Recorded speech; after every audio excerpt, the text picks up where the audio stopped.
Social media Patel Prahlad भाई। एक तरह से ये कि आप अपनी चीजें हम पे थोप रहे हैं कि आप हमारी चीजें यूज करिए। ये इतनी जल्दी डीप सीक का लोगो यही है। हाँ जी यही है। तो ये वेल खा जाएगी। डीप सीक का एक टेस्ट और करना चाहिए। इसने ऐसे कई सारे सवालों के जवाब ऐसे उल्टे पुल्टे दिए थे जिसका कोई रियलिटी से संबंध था ही नहीं। देखिए आर्टिफिशियल इंटेलिजेंस है, आप गूगल पर सर्च करते हैं वो भी जानकारी देता है। इनफैक्ट बहुत सारे टूल्स हैं जो कि आपको प्रेडिक्टिव राइटिंग भी देते हैं। जब हम उससे पूछते हैं कि बीजिंग में तियानानमेन चौक के ऊपर 4 जून 1989 को क्या हुआ था, तो वो सवाल टाल जाता है, जवाब नहीं देता है। कि जो एआई है ना, इसका दौर बहुत जल्दी खत्म होने वाला है।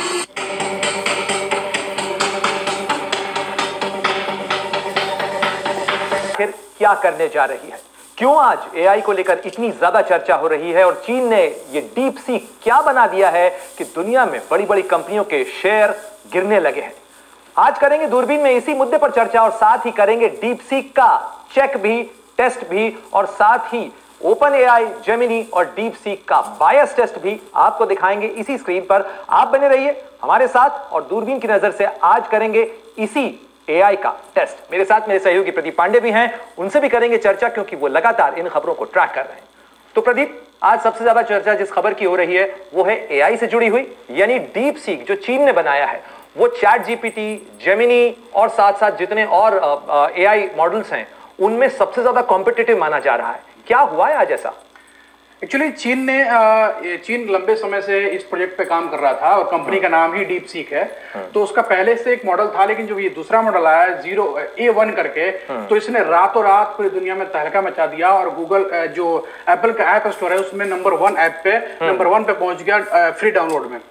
तो डीप सीक जो है बेसिकली एक चैट टूल ही है, जैसे कि चैट जीपीटी है, जेमिनी है, ग्रुप है, ये वैसा ही टूल है। लेकिन इसकी चर्चा इसलिए हो रही है क्योंकि बहुत कम लागत में बना है। आपको हैरानी होगी कि मात्र 52 करोड़ रुपए खर्च करके डीप सीक ने 52 करोड़, मात्र 52 करोड़ इस टूल को तैयार किया है, जबकि चैट जीपीटी ने बाकी कंपनियों ने अरबों डॉलर खर्च किए हैं। और इसी बात को लेके जो मार्केट में हलचल हुआ है, एनवीडिया जो कि सबसे बड़ी चिप निर्माता कंपनी है, उसको सबसे ज्यादा नुकसान हुआ है। यानी चीन ने यहाँ पर फिर एक बार वही जो है प्राइसिंग का खेल कर दिया है। हाँ, कि जो चीन हमेशा ये जाना जाता है कि वो सस्ते में अपना माल बाजार में फेंकता है और बाजार को एक तरीके से कंट्रोल कर लेता है। यही माना जाए। बिल्कुल बिल्कुल। आपको याद होगा कि जो अमेरिका ने है, जो भी एक्सपोर्ट होता है चाइना में कोई भी प्रोडक्ट अमेरिकन, उस पर बैन लगा रखा है। और चाइना ने जो खबर आ रही है, हालांकि पुष्टि इसके नहीं हुए, लेकिन खबर ये है कि चाइना की जो डीप सीक ने एनवीडिया की ही चिप का इस्तेमाल किया है। अच्छा, मजे की बात यही है। और लेकिन वो बैन तो बाद में लगा था ना प्रदीप, उसके पहले तक वो मेरे ख्याल से एनमास कर चुके थे। यही कहा जा रहा है कि सिर्फ पुरानी चिप का इस्तेमाल किया है, इसलिए उसके खर्चे कम लगे और महज 2 महीने में उसने पूरे टूल को तैयार किया है, क्योंकि गूगल और ओपन एआई लंबे समय से इस पर लगे हुए थे। और इसी बात को सबसे चर्चा इसी बात पे है, ये इतनी जल्दी डीप सीक का लोगो यही है। हाँ जी यही है। तो ये वेल खा जाएगी? मैं भी कह नहीं सकता, लेकिन मार्केट का एक बड़ा कंपटीटर तैयार हो गया। गूगल को कभी लगता नहीं था कि मेरी जो मोनोपोली है, मेरा जो प्रभाव है, जो इम्पैक्ट है, वो खत्म होगा, लेकिन चैट जीपीटी ने उसको नुकसान पहुंचाया। अब इस सबको नुकसान पहुंचाने के लिए डीप सीक आ चुका है। ये डीप सीक R1 क्या है? क्या ये वेरिएशन है, इसका कहा जा सकता वर्जन है? जी, एक्चुअली हर बार जब कंपनी कुछ अपडेट करती है, आमतौर पर जब ऐप यूज करते हैं तो उसका वर्जन आता है। तो जो एआई मॉडल होते हैं उसका भी एक मॉडल आता है। तो जो नया मॉडल आता है वो पहले वाले से अपग्रेडेड होता है, उसकी कैपेबिलिटी ज्यादा होती है। तो जो A1 है ये तर्क करने में बहुत एक्सपर्ट है। बहुत ज्यादा चर्चा इस चीज को लेकर भी हो रही है, जिसका जिक्र आपने किया कि डीप सीक एआई के आने के बाद से इस पूरे मामले में खासतौर पर बाजार के अंदर जबरदस्त भूचाल है, जिसका जिक्र आप कर रहे थे। और दुनिया के 500 से ज्यादा अमीर लोगों ने सोमवार को कुल 108 अरब डॉलर का नुकसान झेला है। ये क्या हुआ अचानक से? देखिए, कोई नया प्रोडक्ट आने से मार्केट में उसका कंपोनेंट बनाने वालों के भाव गिर जाएं, ये तो बड़ी विचित्र सी बात है। यहाँ यही खेल है। एक्चुअली अगर अमेरिका का बैन नहीं लगाया गया होता, अमेरिका ने बैन नहीं लगाया होता एक्सपोर्ट पे ना, तो आज उसको इंडिया को फायदा होता, क्योंकि ये कंपनी अप्रोच करती डीप सीक को कि मैं आपको हाईटेक और हाइब्रिड चिप दूंगी और आप जो है इसको और बेहतर बनाइए। लेकिन अब ये अप्रोच नहीं कर सकती क्योंकि बैन लगा हुआ है। तो सबसे ज्यादा नुकसान इसी को हुआ। अब जो बड़ी कंपनियां हैं, तो बड़ी कंपनियां जो भी हैं, जैसे कि ग्रोक हो गया, ओपन एआई, जेमिनी, सबने जो है इसका एनवीडिया का चिप इस्तेमाल किया है। इसमें खर्च बहुत ज्यादा होंगे, उसने कम खर्च में इस्तेमाल किया। तो सवाल यहाँ यही आया कि जब कम खर्च में हो सकता था तो हमने अरबों डॉलर क्यों खर्च किए? एनवीडिया ने हमसे पैसे क्यों लिए? इस सवाल के साथ साथ मैं सवाल आपसे ये भी पूछूंगा, ये स्टोरी आपने की है आज। हाँ जी, बिल्कुल। कि क्या शुरू होते ही खत्म हो जाएगा चाइनीज टूल? आप तो कह रहे हैं कि ये खा जाएगी, इतनी बड़ी होगी। यहां पर आप कह रहे हैं कि चाइनीज टूल शुरू होने से पहले ही खत्म हो सकता है, क्योंकि कई सवाल हैं जिसको लेकर आपने चुप्पी का भी जिक्र किया है। बिल्कुल। इसमें एक दिक्कत है कि जो चाइनीज जो भी कंपनियां हैं, टेक कंपनियां हैं, उस पर सरकार का जो अंकुश है वो बहुत मजबूत है। तो चाइनीज इसमें दिक्कत यह है कि चैट जीपीटी से आप सवाल पूछेंगे, कोई भी सवाल, तो उसका जवाब वो देगा या सोर्स लिंक देगा, लेकिन डीप सीक चाइना से जुड़े, चाइनीज गवर्नमेंट से जुड़े सवालों का जवाब नहीं देगा। वो इंडो चाइना वार के बारे में जानकारी नहीं देगा, वो अरुणाचल प्रदेश के बारे में जानकारी नहीं देगा, वो चाइनीज गवर्नमेंट के बारे में कोई भी जानकारी नहीं देगा। तो उसकी लिमिटेशन हो रही है, चैट जीपीटी लिमिटेशन नहीं है। तो इसलिए लग रहा है कि ये शुरू होते ही खत्म हो सकता है, क्योंकि उसकी लिमिटेशन है और चैट जीपीटी की लिमिटेशन नहीं है। लेकिन क्या अकेला, प्रदीप आप लगातार टेक्नोलॉजी पे स्टडी करते रहते हैं, आपने कहा कि आपने बाकायदा ओपन एआई का जो चैट जीपीटी है उसको, जेमिनी को, और साथ ही जो डीप सीक है इसको भी आपने स्टडी किया। बायसेस जो हैं वो आर्टिफिशियल इंटेलिजेंस के हर लैंग्वेज मॉडल को लेकर एक बहस है कि उसके अंदर कई जगह बायसेस हैं, जैसे सोशल बायस है। देखिए ये आर्टिफिशियल इंटेलिजेंस है, लेकिन है तो मशीन ही। मशीन को जैसा ट्रेन किया गया है वो उसी पर कहती है, यानी जनरेटिव परफॉर्मेंस टूल ट्रांसफॉर्मर जो है वही है जीपीटी। तो आप उसको जैसा पढ़ाया गया वो वैसा ही उगल देता है। बिल्कुल बिल्कुल। तो उसकी पढ़ाई के अंदर अंतर क्यों है? अंतर इसलिए कि वहां पे अंकुश है, यहाँ पे अंकुश नहीं है। चैट जीपीटी पे गवर्नमेंट ये नहीं कह रही है, अमेरिकन जो गवर्नमेंट है वो ये नहीं कह रही है कि आप ये जानकारी दो, ये जानकारी मत दो, लेकिन चाइनीज गवर्नमेंट कह रही है कि आपको ये जानकारी नहीं देनी है। इसके अलावा जो चैट जीपीटी है उसमें दो और जो उसके जो टूल हैं, जैसे कि इमेज वाला और वीडियो वाला, वो इसके पास नहीं है। तो चैट जीपीटी आज भी इसके ऊपर है। इसलिए हमने लिखा कि क्या ये शुरू होते ही खत्म हो गया, क्योंकि उसकी लिमिटेशन हो रही है। चलिए, लिमिटेशन की बात आप कर रहे हैं, मुझे लगता है कि यहाँ पे लिमिटेशन का टेस्ट भी करके देख लेना चाहिए। बिल्कुल। तो मैंने, देखिए आपके आने से पहले मैंने इसे खोल लिया और मैंने इससे जो है एक सवाल पूछा, give me an assessment of Delhi assembly election, क्योंकि दिल्ली के विधानसभा चुनाव को लेकर बहुत सारी चर्चा हो रही है। तो ये नया नया आया है, इसका टेस्ट कर लेते हैं कि आखिर इसको कितनी जानकारी है। तो देखिए कि इसने करीब करीब 47 सेकंड का समय लिया और साथ ही इसने इस सवाल के ऊपर एक बड़ा लंबा चौड़ा सा एक असेसमेंट दिया, जो कि दिल्ली के चुनाव को लेकर उसका एक असेसमेंट था। और देखिए यहां पर उसने अपनी थिंकिंग प्रोसेस के अंदर, ऐसा लगता है जैसे कि कोई व्यक्ति बात कर रहा है, तो इसने ये जो ग्रे में आपको फॉन्ट दिख रहे हैं इसके अंदर पूरे इसने थॉट प्रोसेस बताई है। Okay, so I need to assess the Delhi assembly election. First I should check if the election has already happened. यानी वो सोचता जा रहा है, बात करता जा रहा है, आपको बता रहा है कि मैं क्या कर रहा हूं, लेकिन उसके बाद जो उसने अपना असेसमेंट दिया, ठीक है, ये असेसमेंट दिया और कंक्लूजन, ठीक है, यहां पर आप देखिए ये कंक्लूजन भी दिया है उसने। 2025 election will test Aam Aadmi party's decade long governance against BJP's national influence while, ठीक है, ये उसका असेसमेंट। अब यहां पर एक टेस्ट करते हैं, ये है चैट जीपीटी।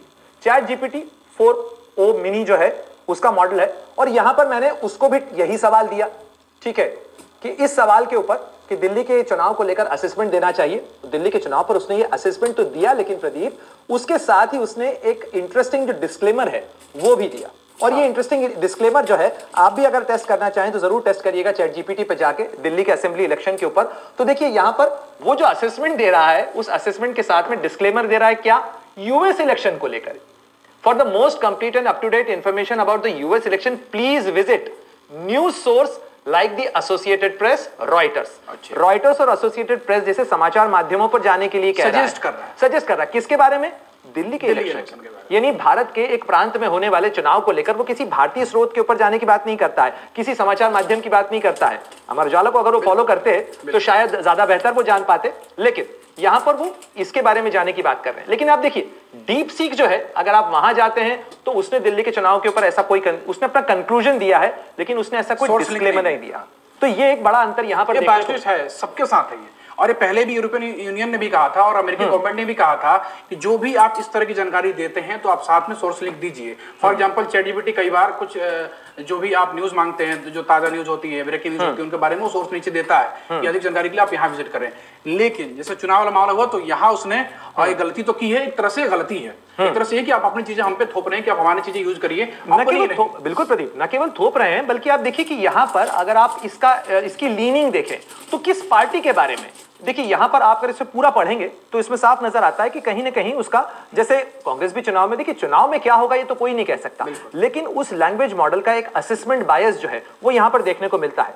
तो वो यहां भी देखने लायक चीज है। लेकिन एक इंटरेस्टिंग चीज मैं आपको और दिखाना चाहता हूं। मैंने यही सवाल गूगल के जेमिनाई से भी पूछा, तो जेमिनी ने सीधे सीधे मुझे कह दिया I can't help with the response on election and political figures right now, यानी मैं चुनाव के बारे में कोई बात नहीं करूंगा, है ना, और while I would never deliberately share something that's inaccurate, I can make mistakes, so while I work on improving, you can try Google search. तो जेमिनी ने सीधे सीधे अपने आप को चुनावी बहस से ही दूर कर लिया। जेमिनी पे पहले प्रतिबंध लग चुका है और सुंदर पिचाई ने इसको 2 महीने के लिए बैन किया था, इसको बंद किया था। उसकी वजह ये थी जी कि इसने जो अमेरिकन जो पूर्व राष्ट्रपति थे जॉय बाइडेन और नरेंद्र मोदी को तानाशाह बताया था। इसने ऐसे कई सारे सवालों के जवाब ऐसे उल्टे पुल्टे दिए थे जिसका कोई रियलिटी से संबंध था ही नहीं। तो उसको लेकर भारत सरकार ने इससे पूछा कि ये आप क्या कर रहे हो, कौन सा टूल है और आपने इसको क्या ट्रेंड किया है कि इस तरह की जानकारी दे रहा है। इससे जो देश में ऐसा माना जाए कि व्यक्ति जैसी किताबें पढ़ता है, हाँ, उसके बाद उसकी पढ़ाई अगर शिक्षा का करिकुलम उसका डिफॉल्टिंग है या खराब है तो उसके बाद वो वही चीजें जीवन में भी उतारता है। उसके लिए पूरी जिम्मेदारी इंटरनेट की है। इंटरनेट पे क्या होता है कि हम जो कुछ भी, इंटरनेट अपने से कुछ नहीं देता है, उसके पास वही डेटा है जो हमने उसको दिया है। हमने गलत लिखा, हमने सही लिखा, उसके पास सारे डेटा है। अब वो देखता ये है कि जो हमारे पास जो डेटा है वो कितनी संख्या में है, मतलब उसकी जो एक वोटिंग होती है ना, तो सबसे ज्यादा वोटिंग किसको है उसके हिसाब से फिल्टर करता है, फिर इंडेक्सिंग करके आपको रिजल्ट देता है। तो यहाँ पे वही हुआ, फिर बैन लगा और उसके बाद इसने देना मना कर दिया। मैं कुछ समय पहले वो भी पढ़ रहा था, शायद आपने भी रिपोर्ट फाइल की थी उसके अंदर कि जेमिनी ने गलत पिक्चर जनरेट किए, उसके बाद माफी मांगनी पड़ी गूगल जेमिनी को, जो गूगल इंडिया है उसने माफी मांगी थी, क्योंकि कंटेक्स्ट बहुत महत्वपूर्ण होता है। देखिए आर्टिफिशियल इंटेलिजेंस में आप गूगल पर सर्च करते हैं, वो भी जानकारी देता है। इनफैक्ट बहुत सारे टूल्स हैं जो कि आपको प्रिडिक्टिव राइटिंग भी देते हैं, यानी आप आगे क्या लिखें इसके लिए वो सुझाव देते हैं। लेकिन उसमें और आर्टिफिशियल इंटेलिजेंस में एक सबसे बड़ा अंतर मेरे ख्याल से कंटेक्स्ट का है, क्योंकि इसके पास इतनी इंफॉर्मेशन है कि ये कंटेक्स्ट समझ के उस इंफॉर्मेशन को प्रोसेस कर सकता है। मुझे लगता है प्रदीप, अब जो आपने टेस्ट किया ना, डीप सीक का एक टेस्ट और करना चाहिए, और खासतौर पर जिसको आपने कहा है, रिपोर्ट में लिखा है, मुझे लगता है मुझे उसको टेस्ट करना चाहिए। तो यहां पर अगर हम लिखें कि अरुणाचल को टेस्ट करें, enhance your home's curb appeal, security. Arunachal is part of which country? ठीक है, चलिए Arunachal is part of which country, इसको टेस्ट करते हैं। वाह, यहां पे डीप सीक कहता है sorry I am not sure how to approach this type of question. Let's chat about math, coding and logical problem. उसने सवाल ही टाल दिया, कहा कि चलिए किसी दूसरे विषय पे बात करते हैं। एक और चीज जिसका आप थोड़ी देर पहले जिक्र कर रहे थे, जो 4 जून 1988 की घटना है तियाननमेन चौक की, उसको लेकर भी एक टेस्ट कर लेते हैं। No use, no true answer. Artificial intelligence पे लोग रिलाय करते हैं इसीलिए कि शायद वो बहुत सारी जो इंफॉर्मेशन है जो उन्हें गूगल पे सर्च करनी पड़ती है उसको वो प्रोसेस करके, कई लोग कह रहे हैं कि होमवर्क कर लेता है, कई लोग कहते हैं कि बहुत सारी जो प्रेजेंटेशंस हैं वो प्रिपेयर कर लेता है। लेकिन अगर बेसिक सवाल में ही गलती हो रही है तो फिर बेसिक सवाल के अंदर इस पर कितना भरोसा किया जाए ये भी कर लेते हैं। तो चलिए, what happened on June 4, 1989 in Beijing, Tiananmen Square, ठीक है। After asking corona matter, वाह, इस सवाल को भी टाल गया। यानी प्रदीप ने जो स्टोरी की है, मैं आपको स्टोरी का टेस्ट करके बता रहा हूं प्रदीप के साथ ही, और हम ये लाइव टेस्ट कर रहे हैं। चाइना आइटम फेल, चाइना तो वो तो चलता भी नहीं। तो देखिए कहां ये चाइना की हर आइटम ऐसी होती है आप, और यही एक सबसे बड़ा सवाल है कि जब हम उससे पूछते हैं कि बीजिंग में तियाननमेन चौक के ऊपर 4 जून 1989 को क्या हुआ था, तो वो सवाल टाल जाता है, जवाब नहीं देता है प्रदीप। बिल्कुल। एक और सवाल के ऊपर आते हैं। ये तो हमने टेस्ट कर दिया, और टेस्ट के अंदर जो प्रदीप ने कहा कि शुरू होने से पहले कि खत्म हो जाए किसी भी सर्च टूल के ऊपर, किसी भी ऐप के ऊपर अगर उसके ऊपर विश्वसनीयता का संकट आ जाता है तो वर्ल्ड रिपोर्टर के सामने के लिए या जो लोग उसको फेल हो गया चाहते हैं उसके लिए बड़ा संकट खड़ा कर देता है। लेकिन भारत कहां खड़ा है प्रदीप?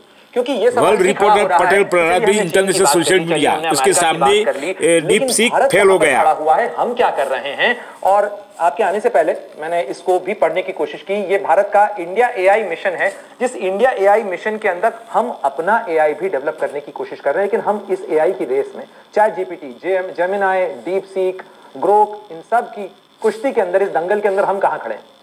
देखिए फिलहाल तो हम कहीं भी खड़े नहीं हैं।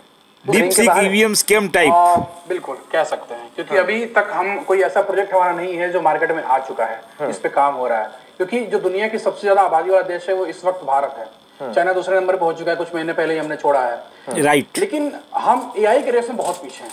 इसके लिए हमें काम करना पड़ेगा, गवर्नमेंट को इनिशिएटिव लानी पड़ेगी। जो जीपीयू कंपनियां हैं और जो सीपीयू कंपनियां हैं, जो चिप वाली कंपनियां हैं, उनको लेके या तो जैसे कि जो पीएलआई स्कीम अपना पहले से चल रहा है वैसा कुछ स्कीम आए जिसके लेके उनको बोला जाए कि आप यहाँ आओ, इन्वेस्ट करो और इंफ्रा तैयार करो। क्योंकि हमारे पास अक्सर इस चीज के ऊपर बहस होती है प्रदीप कि दुनिया भर की बड़ी बड़ी टेक कंपनी सिलिकॉन वैली को इंडियंस डोमिनेट करते हैं। हमारे आईआईटी से निकले हुए, हमारे इंजीनियरिंग कॉलेज से निकले हुए जो कोडर्स हैं, जो कि कंप्यूटर साइंटिस्ट हैं, वो वहां पर जाते हैं, उन कंपनी को लीड करते हैं, चाहे सुंदर पिचाई हो, सत्या नडेला हो, ये सारे लोग जो हैं। लेकिन उसके बावजूद अपने घर में भारत के अंदर जब एआई बनाने की बात होती है, दुनिया चाहे 5G की बात की जाओ, चाहे 4G 5G, हम 6G जनरेशनल गैप के आगे उसको एक तरीके से कह के उसको लांग के हम आगे की जनरेशन पर काम जरूर कर रहे हैं। लेकिन अभी हम कितना दूर? एक्चुअली हम वास्तव में जो हकीकत है उससे हम काफी दूर हैं। और इसके लिए मैं जो पर्सनल लेवल पे, निजी तौर पे जो जिम्मेदार मानता हूं वो इंफ्रा को मानता हूं। और इंफ्रा के लिए बहुत काम करना पड़ेगा। इसके लिए गवर्नमेंट काम कर रही है, लेकिन मुझे लगता है कि थोड़ा सा इसको फास्ट करना पड़ेगा, क्योंकि दुनिया बहुत तेजी से जा रही है। आपको हैरानी होगी, हो सकता है कि आप जानते भी हो कि जो एआई है ना, इसका दौर बहुत जल्दी खत्म होने वाला है। अब इसकी जगह एआई एजेंट्स लेने वाले हैं। एआई के भी एजेंट आ जाएंगे? यस। तो जो एआई एजेंट्स होंगे ना, एआई आपके कमांड पे काम कर रहे हैं, एजेंट्स आपके कमांड पे काम नहीं करेंगे। आपने उसको एक बार बोल दिया तो सारा काम वो खुद करेगा। आपकी कैब बुकिंग से लेके जितने टोटल काम है ना, एक तरह से आपके पीए की तरह काम करेगा और इसकी जरूरत खत्म हो जाएगी। यानी एआई को भी अब आप नहीं चलाएंगे, आप किसी को कह देंगे, वो एआई के लिए सारी प्रोसेसिंग करके और वो आपको दे देगा। भाई इंसान को क्या बेरोजगार करना चाहते हैं? पहले तो ये एआई ही एआई को खत्म करने वाले हैं। हमें अभी तक ये लग रहा था कि जो एआई है वो इंसानों की नौकरियों को खत्म कर देगा, इंसानों को खा जाएगा। लेकिन अगर डीप सीक और चैट जीपीटी को देखें तो ऐसा ये लग रहा है कि पहले ये एक दूसरे को खा जाएंगे। राइट। अभी कुछ दिन पहले ही ओपन एआई ने एआई एजेंट्स लॉन्च किया है। तो उसमें एआई एजेंट पे क्या होता है प्रदीप? एजेंट्स बेसिकली क्या है कि कोई प्रैक्टिकल यूज में आप बताएं, जैसे आप कैब बुकिंग करने का बता रहे थे, तो एआई एजेंट भी कोई अलग ऐप होगा या कैसे हम एआई एजेंट को, यानी ओपन एआई के साथ ही आप उसका एक टूल लेंगे जो कि एजेंट टूल होगा? हाँ जी, वो एक पूरा जो सिस्टम होगा ना वो कंप्लीटली पेड होगा। अभी जो आप इसके लिए पे कर रहे हैं ये पेड खत्म हो जाएगा और सब्सक्रिप्शन वहां जाएगा। वहां पे होगा क्या कि जैसे कस्टमर केयर है या कोई भी चीज है, बुकिंग है, कुछ भी है, वहां हमें किसी मैनुअल इंसान की जरूरत नहीं पड़ेगी। यानी आप अगर रूडिमेंट्री बेसिक काम करना चाहते हैं तो वो फ्री है, उसके ऊपर का जितना काम करना चाहते हैं वो प्रीमियम पे है, पेड पे है, यानी 16 GB तक का जीमेल जो है वो फ्री है, उसके ऊपर पैसे दीजिए। बिल्कुल। अब ये जो एआई एजेंट्स जो होंगे इनका यूज कहाँ होगा? फॉर एग्जांपल आप घर जा रहे हैं तो एआई एजेंट्स को पता है कि आप कितने बजे घर आने वाले हैं या आप आ कब रहे हैं, घर ऑफिस से आप कब निकले हैं, क्योंकि उसके पास आपकी लोकेशन है। आने से पहले आपका एसी ऑन कर सकता है, आपके गेट खोल सकता है और आपका जो भी स्मार्ट होम अगर है और स्मार्ट गैजेट है तो सबको ऑपरेट करके यानी रेडी कर सकता है। यानी मशीन लर्निंग और आईओटी इन दोनों को मिक्स करके वो आपको एक तरीके से इस तरीके से बना सकता है कि आपके जाने से पहले ही आपकी गाड़ी का एसी ऑन हो जाए, आपका घर जो है वो एसी ऑन हो जाए, यानी आपकी सारी चीजें आपकी सुविधा के अनुसार पूरी तरह से वो कंडीशन कर सकता है। आपके स्वागत के लिए हमेशा खड़ा रहेगा, एक इंसान ना होते हुए भी वो इंसान के बराबर होगा। इसीलिए कहा जा रहा है, युवल नोआ हरारी जैसे जो हिस्टोरियंस हैं, कंटेम्प्रेरी हिस्टोरियंस, वो कह रहे हैं कि ये वो वक्त है इंसान के इतिहास के अंदर जब आपको आपसे ज्यादा एल्गोरिदम जानने लगा है, और ये बेहद खतरनाक मोड़ है इंसान के इतिहास के अंदर, क्योंकि कई बार आपको नहीं पता होता प्रदीप कि आपने किस मूड में वर्किंग करेगा, बट जॉब पावर कौन सा फूड कटिंग होगा, लेकिन अब एल्गोरिदम या आपका मोबाइल फोन ये अच्छी तरीके से जानता है। मैं आता हूं इस चीज के ऊपर भी, क्योंकि इसकी भी बहुत सारी चर्चा हो रही है। ये जो नेशनल आर्टिफिशियल इंटेलिजेंस इनिशिएटिव था 2020 का, उसके बाद एक चीज के ऊपर चर्चा हो रही है और वो है स्टारगेट प्रोजेक्ट। क्योंकि इस स्टारगेट प्रोजेक्ट का आपने भी जिक्र किया, मैं उसको निकालने की कोशिश करता हूं कि स्टारगेट प्रोजेक्ट जो है उसको लेकर भी काफी चर्चा हो रही है। तो जरा उसके बारे में भी बताइए कि स्टारगेट प्रोजेक्ट क्या है, ये जो एआई से के बनाम एआई की कुश्ती चल रही है। एक्चुअली जो स्टारगेट प्रोजेक्ट है इसमें अमेरिकी जो गवर्नमेंट है वो भी इन्वॉल्व है। अमेरिकी गवर्नमेंट चाहती है कि एक ऐसा एक एआई इकोसिस्टम तैयार हो जहां से पूरे मतलब अमेरिका की नजर तो हमेशा पूरी दुनिया पे ही रहती है कि मैं ही राज करूं। तो एआई को लेकर भी अमेरिका की नजर यही है कि मुझे ही पूरा राज करना है। तो इसके लिए एक ऐसा सिस्टम बनाए, एक ऐसा इकोसिस्टम बने जहां पे आपको एआई को लेकर कंप्लीट इंफ्रा मिल जाए। और यही जो प्रोजेक्ट है, ये जो अमेरिका वाला जो प्रोजेक्ट है, इसमें ओपन एआई भी है, माइक्रोसॉफ्ट भी है, एनवीडिया भी है और सॉफ्ट बैंक भी है। इनको लेकर ये करीब $500 बिलियन का पूरा प्रोजेक्ट है। और लेकिन प्रदीप, इसके अंदर जो है भारत भी एक इनिशिएटिव ले रहा है कि एआई एक्शन समिट होने जा रही है। एआई एक्शन समिट पिछली बार हम लोगों ने होस्ट की थी और हमने उसमें लीड ली थी। इसके साथ साथ ये एआई एक्शन समिट 10 और 12 फरवरी को जो है वो होगी, जिसके अंदर भारत के प्रधानमंत्री जो है 10 और 11 फरवरी 2025 को होने वाली है फ्रांस की राजधानी पेरिस के अंदर। और इमानुएल मैक्रों के निमंत्रण के ऊपर भारत के प्रधानमंत्री वहां पहुंच रहे हैं, नरेंद्र मोदी पहुंचेंगे, साथ ही दुनिया भर के कई संगठनों के, कई और कंपनीज के जो सीईओज हैं वो भी यहां पर पहुंचेंगे। और साथ ही मैं एक चीज और आपके साथ शेयर करना चाह रहा हूं, क्योंकि हम इसके ऊपर चर्चा कर रहे हैं, बहुत सारे नकारात्मकता की बात हम कर रहे हैं, लेकिन कुछ चीज भारत में भी हो रही है वो भी दर्शकों को बतानी चाहिए। ये शख्स जिन्हें आप देख रहे हैं, इनका नाम अभिषेक सिंह है। ये मेटी जो डिपार्टमेंट है, ministry of electronics information technology, उसके अंदर एडिशनल सेक्रेटरी हैं। और ये जो हमारा ओपन एआई, हमारा जो इंडिया एआई प्रोजेक्ट है, इसके लीड हैं। और इन्होंने कल ही गुजरात के गिफ्ट सिटी के अंदर जो भाषण दिया, उसके अंदर उन्होंने क्या कहा, जरा वो सुन लीजिए। इंडिया एआई मिशन जब कॉन्सेप्टलाइज हुआ तो सर हमने वर्किंग ग्रुप्स बनाई, जिसमें researchers, academia, professor, startups, industry, सारे एआई स्टेक होल्डर से कंसल्ट किया गया। एंड उन्होंने जो जो गैप बताया कि if India has to take leadership, because we are much behind US and China, if we have to take leadership in AI we have to address certain gaps. And इनमें सातों में while funding and policy direction में come from government of India, और इसमें न सिर्फ data set होंगे विभिन्न डिपार्टमेंट्स के, विभिन्न स्टेट्स के, बल्कि एआई मॉडल्स और जो टूल्स हैं जैसे प्राइवेसी प्रिजर्वेशन टूल्स, एनोनिमाइजेशन टूल्स, ये भी उपलब्ध होंगे। तो startups can go at one place and access the data sets in an AI usable form, as also access compute models and tools to build AI applications. That India has the potential to become the AI use case capital for the entire world. तो प्रदीप, आपने सुना अभिषेक सिंह तो कह रहे हैं कि भारत के अंदर भी 18,000 जीपीयूज जो हैं उसके लिए टेंडर की प्रोसेस शुरू हो चुकी है। साथ ही जो फाउंडेशनल मॉडल्स हैं, यानी एआई हम अपनी कैसे बनाएंगे, जिस चीज की चिंता आप जता रहे थे कि भाई एआई का अपना बायस है, हमारे यहाँ पे भाषा अलग अलग, जितनी विविधता भारत के अंदर है उसे तो एआई चाह के नहीं पकड़ सकता, क्योंकि